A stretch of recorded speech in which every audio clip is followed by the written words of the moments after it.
குருவே நம ஸ்ரீ மாத்ரே நம. இந்த பதிவு மோஸ்ட்லி என்னென்னா, நம்ம வந்து ஒரு சில கேள்வி பதில் தான் பார்க்க போகிறோம். நான் ஆக்சுவலி இங்கே இப்போ கிளாஸ் எடுக்கும்போது, டைரெக்டாக கிளாஸ் எடுக்கும்போது வந்த கொஸ்டின்ஸை கொஞ்சம் கம்பைல் பண்ணியிருக்கோம். ஸோ அதை பற்றி தான் காமனாக வர்ற ஒரு சில கொஸ்டின் பார்க்கலாம். முதலாவது அந்த கொஸ்டின் நிறைய பேர் கேட்குறாங்க, சார் நம்ம பதிவு முன்னாடி நீங்கள் பார்த்தீங்கன்னா அந்த மைண்ட் பாடி சோல்லாம் கூட நான் சொல்லியிருப்பேன். நமக்கு ஒரு சில சுச்சுவேஷன்ஸ் வரும்போது நம்ம வந்து பேஷன்ஸ் இருக்கணும். இப்போ ரிலேஷன்ஷிப்பில் ப்ராப்ளம்னாலும் அடுத்தவங்க வந்து நம்மளை வந்து யார் ஒரு மாதிரி பேசும்போதோ, இல்லை அவங்க தவறான வார்த்தைகள் யூஸ் பண்ணும் போதோ, இல்லை நமக்கு ஹெல்த் ரிலேட்டடாக ப்ராப்ளம் வரும்போதோ நம்ம பேனிக் ஆகிடுறோம். ஓகேங்களா? ஸோ இந்த சுச்சுவேஷனில் எப்படி பேஷன்ஸாக இருக்கிறது, இல்லை ஒரு அன்பு வெளிப்படுத்துறது அப்படின்றது கேள்வி தான். எப்படி நீங்கள் சொல்கிறது ப்ராக்டிக்கலாக இல்லையே அப்படின்றது. அதான் நான் சொன்னது பாருங்கள். நம்ம வந்து டைரெக்டாக இப்போ பார்த்திங்கன்னா ஒரு ஒரு பரீட்சைக்கே போகிறோம். நம்ம வந்து ஒரு ப்ரிப்பரேஷன் இல்லாமல் போனால் எந்த மார்க் ஸ்கோர் பண்ணுவோம்? அதே மாதிரி தான் நம்ம வந்து ஒரு சுச்சுவேஷன் எடுத்துக்கிட்டு பேசுகிறோம். சுச்சுவேஷன் வர்றதுக்கு முன்னாடி நீங்கள் என்ன பயிற்சி பண்ணீங்க? பயிற்சி ரொம்ப முக்கியம். நம்ம வந்து பயிற்சி பண்ணும்போது நம்ம வந்து அந்த பயிற்சி பண்ணுறதுக்கும் சுச்சுவேஷனுக்கும் வித்தியாசம் இருக்க தான் செய்யும். வித்தியாசம் இருக்கும். அதனால தான் நம்மளோட சாதனைகளில் பார்த்திங்கன்னா மெயினாக நம்மளை வந்து ஒரு நாமம் சேன் பண்ணும்போதும் சரி, மந்த்ரா சேன் பண்ணும்போதும் நம்மளோட ஃபோக்கஸ் வந்து இறைவனோட ரூபத்தில் இருக்கும். இல்லைன்னா நம்மளோட சக்கராஸில் இருக்கும். எப்போல்லாம் நம்மளோட பயிற்சிகள் வந்து சக்கராஸில் இருக்கோ, அதை அந்தர்முகம் நம்மளோட உள்ள திருப்புறமோ, நமக்கு வந்து அந்த ஒரு தன்மை. ஏன்னா அது வந்து புலன் வழி போகிற ஒரு விஷயத்துலேருந்து அந்த ஒயரிங் கட் ஆகி நம்ம இன்வர்டாக திங்க் பண்ண ஆரம்பிக்கிறோம். ஸோ அதனால் நம்ம ஃபாஸ்ட்டாக ரியாக்ட் பண்ண மாட்டோம். இந்த பயிற்சி நம்ம எவ்வளோ பண்ணுறோமோ அந்தளவுக்கு நமக்கு வந்து நம்மளோட சொல்லப்போனால் அந்த பேஷன்ஸை நம்ம அந்த சுச்சுவேஷனை ஹேண்டில் பண்ணக்கூடிய தகுதி நமக்கு வரும். சரி, நம்ம சாதாரணமாக சரி எவ்வளோ நேரம் தான் சார் இதை பயிற்சி பண்ணுறது, நம்ம கிரகஸ்தில் இருக்கோம். மினிமம் ஒரு 20 நிமிஷம் இல்லை ஒரு 30 நிமிஷம் இல்லை மிஞ்சி போனால் 1 மணி நேரம் இந்த சாண்டிங்கோ இல்லை மெடிடேஷனோ பண்ணுறேன். இது போதுமா அப்படின்னு சில பேர் கேட்பாங்க. ஆனால் இது போதும். ஆனால் நான் அவங்ககிட்ட சில பேர் சொல்லியிருப்பேன், இந்த 20 நிமிஷம் நமக்கு போதும். 20 நிமிஷம் அட்லீஸ்ட் நீங்கள் முதல்ல ப்ராக்டிஸ் பண்ணி பாருங்கள். ஏன்னா அந்த ப்ராக்டிஸ்லேயே உங்களுக்கு ஓரளவுக்கு கண்ட்ரோல் வரும். ஓகேங்களா? அடுத்ததாக இன்னொரு கேள்வி வராங்க, சார் நான் 20 நிமிஷம் இல்லை 30 நிமிஷம் ப்ராக்டிஸ் பண்ண போனாலும் எனக்கு நிறையா தாட்ஸ் வருது, என்னால் அதிலே ஃபோக்கஸ் பண்ண முடியலன்னு. நான் இதுக்கும் ஒரு பதிவில் நான் வந்து ஆன்சர் பண்ணியிருக்கேன். இல்லை மீண்டும் சொல்கிறேன். நீங்கள் பார்த்தீங்கன்னா உங்களுக்கு இது மாதிரியான தாட்ஸ் வருதுன்னா அது நம்ம வந்து we have to acknowledge first. அதை வந்து அந்த தாட் வருதுன்னு வருத்தப்பட வேணாம், அதை அக்னாலேஜ் பண்ணணும். அதை நான் அந்த முன்னாடி உள்ள பதிவுலையும் சொல்லியிருப்பேன். நம்ம ஒரு வீட்டுக்குள்ளே நுழையிற மாதிரி தான். இப்போ நம்ம வீட்டுக்குள்ளே நுழைஞ்சால் ஒரு காலி இடம் இருந்தால் உள்ளே போக முடியும். நம்ம வீடு ஃபுல்லாகவே பொருள் இருந்துச்சுன்னா அந்த முன்னாடி நிற்கிற பொருள் தான் தெரியும். அதே மாதிரி நம்ம எப்போல்லாம் நம்மளோட கண்களை மூடுறோமோ, தியானத்துக்கு போகிறோமோ, நம்மளுக்கு ஏதாவது ஒரு சிந்தனை வந்துச்சுன்னா அந்த சிந்தனை தான் அதுதான் நமக்கு அது மாதிரியான நிறைய சிந்தனைகள் உள்ளே இருக்குது. ஃபுல்லாகவே நிறச்சி வச்சுருக்கோம். இதுக்காக தான் நான் ட்ரிப்பும் சொன்னேன் உங்களுக்கு. சரி, நீங்கள் வந்து எந்த பதிவு வருதோ அந்த பதிவில் ஜஸ்ட் அந்த பதிவு விட்னஸ் பண்ணுங்கள். அதுக்கப்புறம் நீங்கள் எதுக்காக கண்ணு மூடினீங்க, ஏதோ ஒரு விஷயம் சேண்ட் பண்ண தானே, அந்த சேண்டிங்கை போட்டுக்கிட்டே இருங்க. சேண்டிங்கே போட்டுருங்க. மਤਲਬ அது அந்த சேண்டிங்கும் பண்ணுங்கள். நீங்கள் ஒரு ஆதாரத்தை நினைக்கணும், அனாச்சக்கரம் நினைக்கணுமோ, அந்த ப்ரொசீஜர் உங்களுக்கு இருக்கோ அதை நீங்கள் நினைங்க. இதை பண்ணுங்கள். 20 நிமிஷம் 30 நிமிஷம் பண்ணுங்கள். ஓகேங்களா? இது பண்ணுங்கள். ஆனால் இது பண்ணிவிட்டு இது மட்டுமே போதுமா அப்படின்னா நீங்கள் பாருங்கள், நீங்கள் ஒரு நார்மல் கிரகஸ்து 1 மணி நேரம் 2 மணி நேரம் பண்ணலாம். இல்லை மார்னிங் ஈவினிங். அதுக்கப்புறம் டே டைமில் நம்ம மனசை எப்படி வச்சுக்கிறோன்றதுக்கும் நான் நிறைய நம்ம பதிவில் இம்பார்ட்டன்ஸ் கொடுத்துருக்கேன். நம்ம பாட்டு 1 ஹவர் சேன் பண்ணிவிட்டு அதுக்கப்புறம் மீதி நேரம்லாம் நமக்கு தேவையில்லாத விஷயங்கள் எது நம்ம மொபைல்லையோ இல்லை யார்கிட்டையோ பேசுகிறதோ நிறைய விஷயத்தில் கலெக்ட் பண்ணிக்கிட்டே இருந்தோம்னா நம்ம வந்து பார்த்திங்கன்னா அந்த வீடு ஃபுல்லாகிட்டே தான் இருக்கும். மனம் ஃபுல்லாகிட்டே தான் இருக்கும். அதுக்கப்புறம் நீங்கள் எப்போ கண்ணை மூடி மெடிடேஷன் போனாலும் உங்களுக்கு வந்து அந்த சிந்தனைகள் தான் வரும். ஸோ அதனால் நான் என்ன சொன்னேன், பாக்கி உள்ள டைமும் எப்போல்லாம் ஃப்ரீ கிடைக்குது, இப்போ உதாரணத்துக்கு நம்ம இப்போ வேறு ஏதாவது யாரோ வராங்க பேசுகிறாங்க, இல்லை ஆஃபீஸில் நம்ம வேலை செய்கிறோம், அந்த வேலையில் கவனம் செலுத்துங்க. மீதி எப்போல்லாம் கேப் இருக்கோ அப்போல்லாம் நீங்கள் வந்து ஏதாவது ஒரு சாண்டிங்கோ ஸ்லோகாஸோ போட்டுக்கிட்டே இருக்கலாம், தப்பு இல்லை.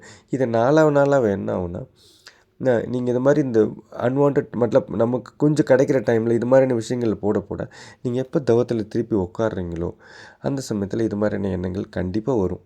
கண்டிப்பாக இந்த நீங்கள் உட்காரும் போது இந்த ஸ்லோகாஸோட இது வரும். அப்போ நீங்கள் புரிஞ்சுக்கலாம் அது வந்து நமக்கு வந்து ஒரு சின்னதாக வந்து இடம் கிடைக்குது.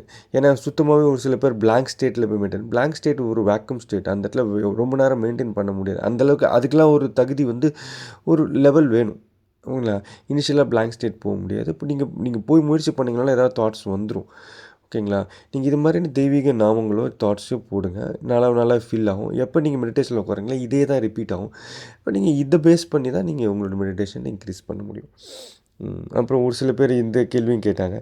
சார் நீங்கள் ஒரு நாள் ஃபுல்லாகவும் மற்ற டைமெல்லாம் வந்து சான் பண்ண சொல்கிறீங்களே, மற்ற டைமில் சான் பண்ணிக்கிட்டே இருந்தால் நமக்கு ஒரு டிட்டாச்மெண்ட் வந்துடாதா? நம்ம ஒரு சன்னியாசி லெவலுக்கு போயிட மாட்டோமா? வாழ்க்கையில் எப்படி இதாக இருக்கிறது? இதை பாருங்கள், இதுதான் நம்மளோட மனசில் நம்ம வந்து ஒரு தவறான விஷயங்களை புரிஞ்சு வச்சுருக்கோம். இப்போ சன்னியாசிக்குன்னு ஒரு தனி சாதனை இருக்குது. அந்த சாதனாவும் கிரகஸ்தரோட சாதனாவும் மிக்ஸ் பண்ணக்கூடாது. நம்ம நிறைய பேர் போய் ஒரு சில பேர் சன்னியாசிக்கிட்ட இருந்து தான் ஒரு சாதனையை எடுத்துக்கிறோம். ஆனால் அது வந்து ஓகே, அவங்க தராங்க. அது வந்து ஒரு ஏன்னா அவங்க இருக்கிற அவங்க அனுஷ்டானம்லாம் எடுப்பாங்க. அந்த அவ்வளோ சாண்ட் நம்ம வந்து நார்மல் கிரகஸ்து பண்ண முடியுமான்னு தெரில. நீங்கள் பண்ணாலும் அந்த எனர்ஜி உங்களால் நிற்குமா? அதுக்கு உண்டான சேனல்ஸ் உங்கள்கிட்ட ஓப்பன் ஆகிருக்கா? ஓகேங்களா? அதுவும் பார்க்கணும். ஓகேங்களா? அதனால் கிரகஸ்துக்கு உண்டான சாதனை தான் நம்ம பண்ணுறோம். அது இல்லாமல் நீங்கள் இது மாதிரி ஃபுல்லாக சான் பண்ணால் அது நம்ம வந்து நீங்கள் எப்படி நினைக்கிறீங்கன்னா நம்மளோட வீடை சுத்தம் பண்ணுற மாதிரி தான். வீட்டை எப்போல்லாம் வந்து காலியாக இருக்கோ அந்த டைமில் ஒரு நல்ல விஷயங்களை போடுற மாதிரி தான். ஓகேங்களா? அதனால நம்ம டிட்டாச்மெண்ட் ஆகிட மாட்டோம். ஏன்னா நம்மக்கிட்ட அந்தளவுக்கு நம்ம அந்த மாதிரியான கர்மா நம்மளோட கர்மாவில் ஒரு சன்னியாசியான ஒரு விஷயம் இருந்தால் மட்டும்தான் போவோம். இல்லைன்னா நம்மளோட டிசைர்ஸ் எப்படி இருக்கும்? ஓகேங்களா? அதனால் அந்தளவுக்கு இது பண்ண வேணாம். நம்ம வந்து இது வந்து ஜஸ்ட் பை ஃபில்லிங் ஒரு நல்ல விஷயங்களை தான் நம்ம போடுறோம். அது நம்மளுக்கு வந்து மெடிடேஷனுக்கு யூஸ்ஃபுல்லாகும். டே டைமில் சான் பண்ணுறது கூட. ஓகேங்களா? அப்புறம் ஒரு சில பேர் இந்த கேள்வியும் கேட்டாங்க. சார் நான் என்ன தான் கடவுளை தியானம் பண்ணாலும், நான் மெடிடேஷன் பண்ணாலும், கோயில் போனாலும் என்னோடய பிரச்சனைகள்லாம் அப்படியே தான் இருக்கே அப்படின்ற மாதிரி ஒரு கொஸ்டின் வந்துச்சு. இது பாருங்கள், அதான் உங்களோட எல்லா பிரச்சனைக்கும் ரீசன் வந்து கர்மா தான் மெயின் விஷயம். அந்த கர்மாவோட டிகிரி இருக்குது. எந்த லெவல் கர்மான்னு. அதாவது ஒரு சில பேர் சான் பண்ணி கொஞ்சம் மெடிடேஷன் பண்ணும்போதே ஒரு சில கர்மாஸ் ஓவர் கம் பண்ண முடியும். ஒரு சில கர்மாஸ் வந்து ஹையர் டிகிரி கர்மாஸ். அது வந்து நீ அவுட் அண்டர்கோ. ஆனால் இது மாதிரியான சாதனைகளோ இல்லை நம்ம வந்து சாண்டிங் பண்ணுறோம், இல்லை மெடிடேஷன் பண்ணுறோம், அந்த டைமில் வந்து நமக்கு வந்து இந்த நம்ம சான் பண்ணுறதுனால நமக்கு அந்த நம்ம என்ன ஒரு நல்ல ஒரு ஹையர் கான்ஷியஸோட கனெக்ட் பண்ணுறோம். அந்த கான்ஷியஸோட தன்மைகள் தான் நம்மக்கிட்ட வரப்போகுது. அப்போ அது மாதிரியான கேரக்டர்ஸ் நம்மக்கிட்ட வரும்போது நம்ம அந்த பிரச்சனைகள்லேருந்து வெளிவரத்துக்கூடியான சக்தி நமக்கு வந்துடும். எதிர் சக்தி நமக்கு வரும். இல்லைன்னா இந்த கான்ஷியஸ் அதான் நம்ம ரொம்ப அண்டர் எஸ்டிமேட் பண்ணுறோம். நம்ம சான் பண்ணுற கான்ஷியஸ், நம்ம இன்வோக் பண்ணுற கான்ஷியஸ்னஸ் வந்து ஹைலி இன்டெலிஜென்ட். அவங்களுக்கு தெரியும் இந்த கர்மாவை எப்படி ஹேண்டில் பண்ணுறதுன்னு. அவங்க நமக்கு அந்த சக்தியை கொடுப்பாங்க. இல்லைன்னா நம்மளை சுற்றி உள்ளவங்களோட மனசை எப்படி அது வந்து சேஞ்ச் பண்ணுறதுன்றதுக்கு அந்த கான்ஷியஸ் இதை எடுத்துக்கும். இதில் நம்ம வந்து அதிகமாக யோசிக்கணும்னு சார் நம்மளோட மெயின் ப்ராசஸ்ஸே அந்த கான்ஷியஸை நமக்குள்ளே இம்பைப் பண்ணுறதுக்கு தான் நம்ம பண்ணுறோம். இதில் மட்டும் ஃபோக்கஸ் பண்ணுங்கள். அதுக்கப்புறம் மற்ற விஷயங்கள் எல்லாம் அந்த சுச்சுவேஷன் என்விரான்மெண்ட்டை வந்து சேஞ்ச் பண்ணக்கூடியது வந்து அந்த கான்ஷியஸனோட அந்த காட் கான்ஷியஸ்னோட வேலை அது. ஸோ அது கரெக்டாக அதை பண்ணிவிடும். ஓகேங்களா? அதுக்கப்புறம் இன்னொரு கேள்வி நான் அட்ரஸ் பண்ணணும். ஒரு சில பேர் வந்து சொல்கிறாங்க, சார் நான் என்ன தான் சாதனை பண்ணாலும் ஒரு சில பேட்டர்ன்ஸை என்னால் பிரேக் பண்ண முடியல. இப்போ ஒரு சாப்பாட்டு விஷயத்துலையோ, இப்போ நான்வெஜ்லேயோ, இல்லை வேறு மாதிரி விஷயங்களோ எனக்கு வந்து ஹேபிட்ஸில் போயிடுது. இப்போ உதாரணத்துக்கு சில பேர் மொபைல் அடிக்டாக இருப்பாங்க, சில பேர் வந்து ஷாப்பிங்கு, சில பேர் வெளியில் அது மாதிரியான அடிக்ட்ஸில் இருக்காங்க அப்படின்னு. ஸோ அந்த பேட்டர்ன் எப்படி பிரேக் பண்ணுறதுன்னு இது பாருங்கள், எவ்ரிதிங் நான் முன்னாடி சொன்ன அதே இதுதான். இந்த மாதிரி பேட்டர்னை பிரேக் பண்ணுறதுன்றதுக்கு வந்து நான் இதுக்கு முன்னாடி ஒரு மைண்ட் பாடி விஷயத்துலேயும் நான் சொல்லியிருப்பேன். நீங்கள் ஒரு அந்த அந்த அந்த எக்ஸாம்பிள் எப்படின்னா, நம்ம வந்து எப்படி ஒரு காம்போஸ்ட், இப்போ வந்து ஒரு விவசாயி எப்படி ஒரு காம்போஸ்ட் உண்டு பண்ணுறாரு, நம்ம வந்து எல்லா தேவையில்லாத விஷயங்கள்லாம் வந்து அதில் போட்டு அதை வந்து காற்று இல்லாமல் அடைப்பார். ஸோ அது மாதிரி அதுக்கு நம்ம வந்து பிராணசக்தியை வந்து நம்ம வந்து கொடுக்கக்கூடாது. நம்ம அதே மாதிரி தான். அப்போ தான் அது வந்து மாறும். நம்ம எப்படிங்க நம்ம ஐடென்டிஃபை பண்ணுறது? நம்ம பிராணம் ஆட்டோமேட்டிக்காக போயிடுது. அந்த மாதிரி விஷயங்களுக்கு ரைட்டு தான். ஏன்னா நம்ம அது மாதிரியான ஒரு பயிற்சியில் வச்சுருக்கோம். அதனால தான் சாதனையில் மெயினாக நம்ம சக்ராஸ் மேலே கான்சன்ட்ரேட் பண்ணுறோம். மோஸ்ட்லி நீங்கள் நல்ல சாதனை பார்த்தீங்கன்னா வெறுமே சாண்டிங் இல்லாமல் சாண்டிங் ப்ளஸ் சக்ராஸில் ஃபோக்கஸ் பண்ணி தான் பண்ணுவாங்க. அப்போ என்ன ஆகுதுன்னா சக்ராஸ் ஆர் ட்ரான்ஸ்ஃபார்மர்ஸ். ஸோ அந்த ட்ரான்ஸ்ஃபார்மர்ஸ் என்ன பண்ணுறதுன்னா நம்மளோட எமோஷன்ஸு அது வந்து அது வந்து புலன்களுக்கு விடாது. அது வந்து எதிர் அந்த சக்ராஸில் வைக்கும்போது நியர்பை ஆர்கன்ஸுக்கு தான் சார்ஜ் பண்ணும், புலன்களுக்கு கூடாது. அதனால் நமக்கு வந்து பின்ன நம்மளோட தாட்ஸும் கம்மியாகும் நாளாக.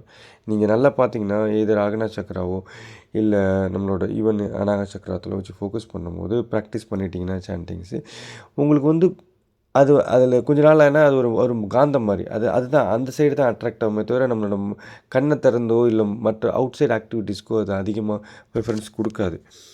ஓகேங்களா? ஸோ அது மாதிரி இது வந்து இந்த பேட்டர்ன்ஸை பிரேக் பண்ணுறதுக்கும் ப்ராக்டிஸ் தான் ரொம்ப முக்கியமான விஷயம். அதே மாதிரி அடுத்து இன்னொரு கேள்வி வந்துச்சு. நான் அங்கே ப்ராக்டிக்கலாக ஆஃப்லைனில் இது பண்ணும்போது, சார் நீங்கள் இஷ்ட தெய்வத்தை பற்றி நான் பேசியிருக்கேன். இந்த வீடியோ நீங்கள் பாருங்கள்.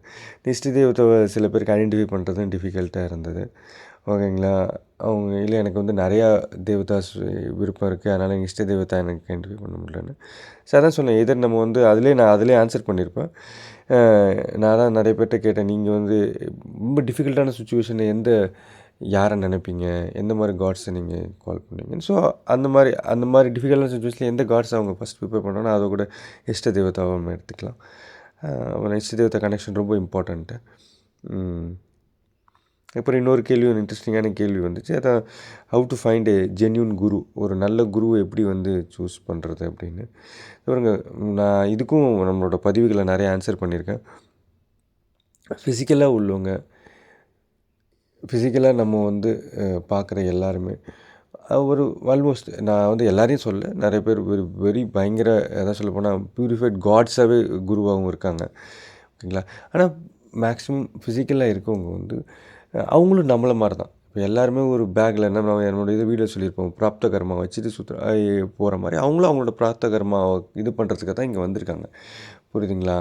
அதை போக்குறதுக்கு தான் வந்திருக்காங்க. ஸோ அவங்கெல்லாம் வந்து அந்த டைமில் ஒரு குரு தத்துவாவை வந்து டிரான்ஸ்மிட் பண்ணுறாங்க, அவ்வளோதான்.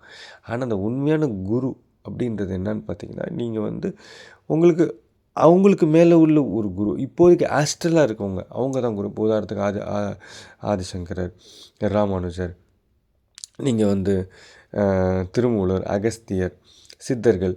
ஸோ அவங்க தான் வந்து ஆக்சுவலான அவங்கக்கிட்டேருந்து தான் பாக்கி ஃபிசிக்கலாக உள்ளவங்களுக்கே அந்த எனர்ஜி வருது. ஓகேங்களா? அவங்கள தான் நம்ம குருவாக தியானிக்கணும், அவங்கள தான் குருவாக எடுத்துக்கணும். ஓகேங்களா?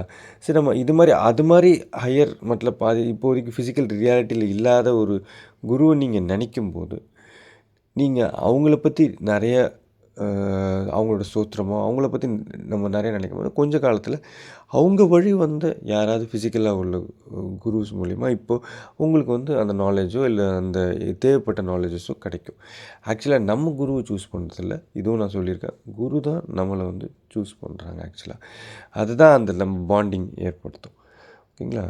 ஸோ இதுதான் நம்ம ஜென்யூன் குரு கண்டுபிடிக்கிறதுக்கு நம்ம வந்து அந்த ஆஸ்ட்ரல் குருவை தான் நம்ம நினைக்கணும்.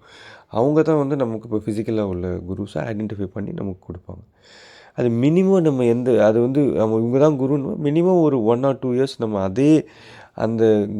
அந்த குருவையே நம்ம நினச்சி நம்ம லைஃப்பில் போகிறோன்னா அவங்க தான் ஆக்சுவலாக அக்செப்ட் பண்ணிட்டாங்கன்னு அர்த்தம். குரு அக்செப்ட் பண்ணிட்டாங்கன்னு அர்த்தம். அந்த மாதிரி அப்புறம் இதில் வந்து இன்னொரு கொஸ்டினும் நான் அட்ரஸ் பண்ணிடுறேன்.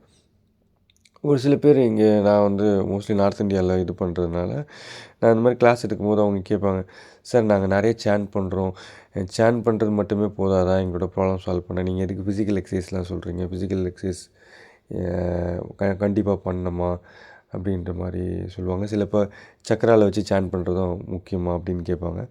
இதான் நான் உங்களுக்கு முன்னாடியே நம்ம மைண்ட் பாடி சொல்லியிருப்பேன். வெறும் சாண்டிங் மட்டும் போதாதுங்க. ஏன்னா சாண்டிங் மட்டும் போகும்போது நமக்கு எனர்ஜி ஏதாவது ஒரு இடத்துல ஸ்டக் ஆகிடும். திருப்பி அந்த ஸ்டக்கான எனர்ஜி நம்மளோட புலன்கள் மூலியமாகவே போயிடுது. அந்த எனர்ஜி உடம்பு ஃபுல்லாக சர்க்குலேட் ஆகணும், உடம்புல எல்லா செல்ஸுக்கும் போகணுன்னா உங்கள் உடம்புலேயே அந்த எனர்ஜி ஃப்ளோ பக்காவாக இருக்கணும். ஈவன் பாருங்கள், நம்ம நம்ம சாண்டிங்கோட சக்தியை நம்ம ஒரு வாட்டருக்கு சார்ஜ் பண்ண ஹீல் பண்ண போகும்போது நம்ம கைகள்லேயும் நமக்கு அந்த சக்தி போகிறதுக்கு உண்டான ஃப்ரீனஸ் வேணும். அந்த கைகள்லேயும் அந்த நாடிஸ்லாம் கனெக்ட் ஆகிருக்கு. நம்ம வீடியோஸ் பார்த்தீங்கன்னா உங்களுக்கு தெரியும். ஸோ அதனால் நம்ம ஃபிசிக்கல் எக்ஸசைஸ் ரொம்ப முக்கியம். அது அவங்களோட ஏஜ் குரூப் தகுந்த மாதிரி. இப்போ நான் ஒரு 4-5 வீடியோஸ் போட்டிருக்கேன், புரியுதுங்களா? அதே தான் பண்ணணும்னு இல்லை. நீங்கள் உங்களுக்கு ஆனால் ஃபிசிக்கல் எக்ஸசைஸ் மஸ்ட். நீங்கள் எந்த குரு உங்களுக்கு சொல்கிறாங்களோ அந்த குருவோட ஃபிசிக்கல் எக்ஸசைஸ் மஸ்ட். அந்த ஃபிசிக்கல் எக்ஸசைஸ் உங்களோட எனர்ஜியோட பேலன்சிங் பண்ண alignment and balancing of the body ரொம்ப முக்கியம். அதை நீங்கள் பண்ணி தான் ஆகணும். அது இல்லாமல் இன்னொன்று, ஒரு சில பேர் தவம் பண்ணும்போதும் சுமார் இந்த நெகட்டிவ் தாட்ஸ் வருது அப்படின்னு சொல்கிறாங்க. நெகட்டிவ் தாட்ஸ் வருது. இப்போ தவம் பண்ணும்போது தான் நமக்கு மெடிடேஷன் உட்காரும்போது தான் அவங்கள பற்றி அவங்க என்ன பண்ணாங்க அப்படின்ற சிந்தனைகளும் வருது அப்படின்னும்போது அதை இக்னோரும் பண்ணக்கூடாது. அது மாதிரியான விஷயங்கள் அதனால சொல்ல நீங்கள் அந்த என்னோடய லக்ஷ்மி தத்துவாவில் பார்த்தீங்கன்னா, நம்ம சாதனை ஆரம்பிக்கிறதுக்கு முன்னாடி ஃபஸ்ட்டு கன்வர்ஷன் தான் ரொம்ப முக்கியம். அதான் சொல்லப்போனால் நம்மளோட நான் பேசிக் பிரின்சிபிள் சொல்லியிருப்பேன். நம்ம உடம்புல ஓடுற பிராணக்கு அலைன்மெண்ட் அண்ட் பேலன்சிங் ரொம்ப முக்கியம். அடுத்து கன்வர்ஷன்னா என்னத்தை கன்வெர்ட் பண்ண போகிறீங்க? நமக்கு தேவையில்லாத விஷயத்தை நல்லதாகவே கன்வெர்ட் பண்ணும். அதை நம்ம என்ன பண்ணும், இப்போ தேவையில்லை. இப்போ உதாரணத்துக்கு பார்த்திங்கன்னா, நம்ம ஒரு சில பேருக்கு மேலே கோவம், அந்த கோவத்தை நம்ம ஆங்கரை வெளியில் த்ரூ பண்ணிடுறோம். வருத்தங்கள் நம்ம யார்கிட்ட சொல்லி லைட் ஆகிடும், புரியுதுங்களா? இன்னும் அதை நான் சொல்கிறது தப்பு இல்லைன்னு சொல்ல. ஆனால் நீங்கள் என்ன பண்ணிங்கன்னா, உங்களுக்கு அந்த இன்டர்னல் சக்தி இழந்துடுவீங்க. நீங்கள் நம்ம கோவத்தை வெளிப்படுத்தும் போதும் அந்த கோவாக்னி வெளியில் போனதுனால உங்களோட கர்மாவை இருக்கக்கூடிய தன்மை போயிடும்.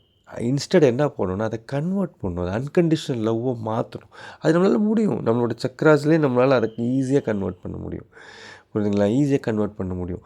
அதனால் நீங்கள் நெகட்டிவ் தாட்ஸ் வரும்போது பாசிட்டிவ் தாட்ஸை போடணுன்னு கிடையாது. நெகட்டிவ் தாட்ஸை அக்னாலேஜ் பண்ணுங்கள் ஃபஸ்ட்டு. ஓஹோ, இது மாதிரி இருக்குது. சாதாரண மக்கள் இது மாதிரி பேசுவாங்க. தே வில் பி எல்லாருமே ஹியூமன் எரர் பண்ணுவாங்க, ஓகேங்களா? நமக்கு நல்லா பேசிகிட்டு இருக்கவங்களே சில பேர் இது மாதிரி பண்ணுவாங்க. ஸோ அதை அக்னாலேஜ் பண்ணுங்கள், புரியுதா? ஃபஸ்ட் அக்னாலஜி. அதுக்கப்புறம் யூ ஹவ் டு ஃபர்கிவ், புரியுதுங்களா? வித் அன்கண்டிஷனலோ மனப்பூர்வமாக. It is a process. நம்மளால் பண்ண முடியும், புரியுதுங்களா? நம்மளால் எப்படி கோவத்தை ஜென்ரேட் பண்ண முடியுமோ அன்கண்டிஷனல் லவ்வையும் ஜென்ரேட் பண்ண முடியும், புரியுதுங்களா? கொஞ்சம் அதுக்கு தகுந்த மாதிரி நம்மளோட கான்ஷியஸ் லெவலில் கொஞ்சம் அதிகமாக இன்க்ரீஸ் பண்ணும். அதுக்கு தான் அந்த சாதனை. நம்ம இறை வழிபாடு நம்ம இறைவனோட ஃப்ரீக்குவன்சிக்கு மேலே கொண்டு போகிறது தான் நம்மளும் அந்த ஃப்ரீக்குவன்சிக்கு வரணும், ஓகேங்களா? இதுதான் ரொம்ப முக்கியம். ஒன்று எக்ஸசைஸ் அண்ட் பேலன்சிங், இன்னொன்று கன்வர்ஷன். எப்போ இந்த கன்வர்ஷன் பண்ணுறோமோ அதுக்கப்புறம் அடுத்த ப்ராசஸ் நம்ம செலவையும் குறைக்குது. பிராணசக்தி நம்ம அதிகமாக செலவு பண்ணாமல். அப்போ தான் நம்ம செலவை குறைக்கும் போது தான் நம்மளோட பிராணசக்தி கொஞ்சம் இன்க்ரீஸ் ஆகும், புரியுதுங்களா? நமக்கு எப்போ இந்த பிராணசக்தி இன்க்ரீஸ் ஆகுதோ நம்ம இந்த பிராணசக்தி யூஸ் பண்ணி நம்மளோட கர்மாவை ஓவர் கம் பண்ணுறதுக்கு, பேர்ன் பண்ணுறதுக்கு யூஸ்ஃபுல்லாக இருக்கும். சரி, இந்த 3 டெக்னிக் நம்ம மறந்துடவே கூடாது, புரியுதுங்களா? இதுக்கு உண்டான டெக்னிக் தான் நம்மளோட சாதனாவே. இது பேசிக்ஸு, ஓகேங்களா? இதான் நம்மளோட வீடியோஸ்லேயும் முன்னாடி சொல்லியிருப்போம். இதோட சாதனாவும் நான் ஆன்லைன் கிளாஸும் எடுக்கிறேன், ஓகேங்களா? முக்கியமாக நான் இப்போ இந்த கொஸ்டினுக்கு என்னென்னா, நம்ம அந்த நெகட்டிவ் எமோஷன்ஸ் வரும்போது அதை அக்னாலேஜ் கண்டிப்பாக பண்ணணும். ஓஹோ, இது மாதிரியான விஷயங்கள் எல்லோரும் பேசுவாங்க, கொள்வாங்க. இதை நம்ம எப்படி அன்கண்டிஷனலாக மாற்றுறது? இதை டெய்லி பண்ணணும், அந்த கன்வர்ஷனை, புரியுதுங்களா? இது எப்படி நம்ம வீட்டை டெய்லி சுத்தம் பண்ணுறோமோ அது மாதிரி. அதான் சொல்கிறேன், நீங்கள் அந்த இது பார்த்தீங்கன்னா வீட்டை டெய்லி எப்படி சுத்தம் பண்ணணும்? தொடப்பத்தால். நீங்கள் பார்த்தீங்கன்னா நார்த் இந்தியாலாம் நம்ம இந்த தீபாவளி இந்த தன்திரியாஸ் அப்போ மோஸ்ட்லி வீட்டுக்கு தொடப்பத்தை தான் வாங்கிட்டு வருவாங்க. ஏன்னா நம்ம அந்த தொடப்பமே நம்ம லக்ஷ்மியாக தான் கன்சிடர் பண்ணுவோம். ஸோ இட் இஸ் கன்வர்ஷன், புரியுதுங்களா? நம்ம எல்லாத்தையும் சேர்த்து வச்சு நம்ம அதை அன்கண்டிஷனல் லவ்வாக மாற்றணும். நம்ம என்ன பார்த்தா எல்லாத்தையும் கலெக்ட் பண்ணி எப்போ டைம் வருதோ எல்லோரும் மற்றவங்கிட்ட அதை கோவமாக கொட்டிடுறோம். அது இல்லை, நம்ம அதை அக்னாலேஜ் பண்ணி அதை நம்மளே அன்கண்டிஷனல் லவ்மாக என்றைக்கு நம்ம அதை மாற்றுறோமோ அன்றைக்கி உங்களோட சக்தி நீங்களே பாருங்கள். You will be able to handle anything. அந்த சக்தி நம்மக்கிட்ட அதிகமாக வந்துடும், ஓகேங்களா? சரி, உங்களுக்கு இன்னொன்று என்னோடய வீடியோஸ் பார்த்துட்டு உங்களுக்கு எதாவது டவுட்ஸ் இருந்தால் கமெண்ட்ஸில் எழுதுங்க. ஏன்னா நான் மோஸ்ட்லி இந்த மாதிரி டவுட்ஸ் என்னோடய ஆன்லைன் டேரெக்டாக நான் கிளாஸ் ஹிந்தியில் தான் எடுக்கிறேன், ஹிந்தி ஸ்டூடெண்ட்ஸ்க்கு எடுக்கிறேன். ஸோ அந்த டைமில் வர்ற கோர்ஸில் கொஸ்டின்ஸை நான் கேதர் பண்ணேன். ஸோ அதை தான் நான் பேசினேன். வேறு ஏதாவது உங்களுக்கு டவுட்ஸ் இருந்தால் நீங்கள் கமெண்ட்ஸில் போடலாம். அந்த ஃப்யூச்சர் வீடியோஸில் அதை அட்ரஸ் பண்ணுறதுக்கு நல்லாயிருக்கும். வாழ்க வளமுடன். ஸ்ரீ மாத்ரே நமः.